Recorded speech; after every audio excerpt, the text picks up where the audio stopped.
दास सत्य कह रहा है, इसके लिए संघर्ष चल रहा है और चलेगा, और सब फिटे मुंह होंगे, क्योंकि ये परमेश्वर का चलाया हुआ मार्ग है, ये हमारा चलाया हुआ नहीं है। परमेश्वर ने पहले से ही ये निर्धारित समय किया हुआ था। अब ना तो मेरे पिताजी ने कदे यूँ काम देखा ना करया जो दास की ड्यूटी लाई, ना दादाजी ने, ना परदादा, 7 पीढ़ी तक तो हमें ज्ञान है कि इस व्यवसाय में कोई भी व्यक्ति हमारे खानकुल में नहीं था। और जब दास को ये सेलेक्ट किया है, और ये दास जेई की सर्विस करता था, 2 रोटी बढ़िया मिल रही थी, और जिसको ये संसार सुख मानता वो सुख भी, 2 पुत्र थे 2 पुत्री, और बढ़िया झोंपड़ी डाल रखी थी, ठीक काम चल रहा था। अब परमात्मा ने दया करी, प्रेरणा दी अपने दास को रह रह कर, और वो नौकरी भी त्यागनी पड़ेगी इस परमार्थ के लिए, सब इच्छा से त्यागा। अब इसका विरोध जो करते हैं हमारे मार्ग का, क्योंकि कौन करते हैं? वो करते अज्ञानी जो गुरु पद पर बैठे हैं और जो आचार्य पद पर बैठे हैं, जिनको ये पता लग गया है कि तुम्हारे अज्ञान की खाल उतर चुकी है, और जनता को पता लग गया तो तुम्हारे पास कोई नहीं आएगा, धिक्कारेगा तुम्हारे को, तुम्हें कहीं ठिकाना नहीं पृथ्वी पर।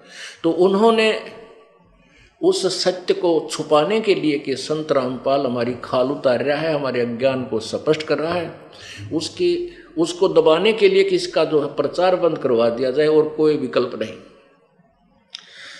इस दृष्टिकोण से उन्होंने जनता को भ्रमित करना प्रारंभ किया। सतलोक का आश्रम क्रोथा में ऐसा होता है, वहाँ ऐसा होता है, वो पाखंडी है, ढोंगी है, ये करता है। वो ये चाहते थे कि उसको इतना बदनाम कर दे रामपाल को कि वहाँ कोई व्यक्ति जावे कोई ना अपनी बहन बेटियां न जान दे। जनता को भ्रमित किया, फिर राजा को भ्रमित किया, और दोनों जनता और राजा ने मिलकर वो अत्याचार किया। शायद हमने कभी सुना भी नहीं होगा जो हमारे साथ किया, लेकिन कोई बात नहीं, जिसके साथ परमात्मा है उसका कोई कुछ नहीं बिगाड़ सके और ना बिगाड़ सकेगा, नहीं तो फिर भगवान है ही नहीं पृथ्वी पर। उसका परिणाम यह हुआ कि उससे अधिक उमंग के साथ भक्तात्मा जो हमारी सत्य से परिचित थे उमड़ उमड़ कर आ रहे हैं, और ये तत्वज्ञान फुल स्पीड से फैल रहा है, पूरे विश्व में जाएगा, इसको कोई रोक नहीं सकेगा पृथ्वी पर। यह प्रभु का चलाया हुआ, ये दास का या किसी व्यक्ति विशेष का नहीं है। और परमात्मा के मार्ग में जो बाधा करेगा उसके बीच में खड़ा होगा, आंट लगाने की चेष्टा करेगा, वो तो उस अंधे गधे जैसा होगा। एक अंधा गधा था और वो रेलगाड़ी की पटरी के बीच में खड़ा था, रेलगाड़ी आ रही थी। अब उसने देखा गड़गड़ गड़गड़ करती हुई कोई वस्तु आ रही है। अब गधे ने सोचा कि तुझे छेड़छाड़ करेगा, इसका पहले लात मार दूं।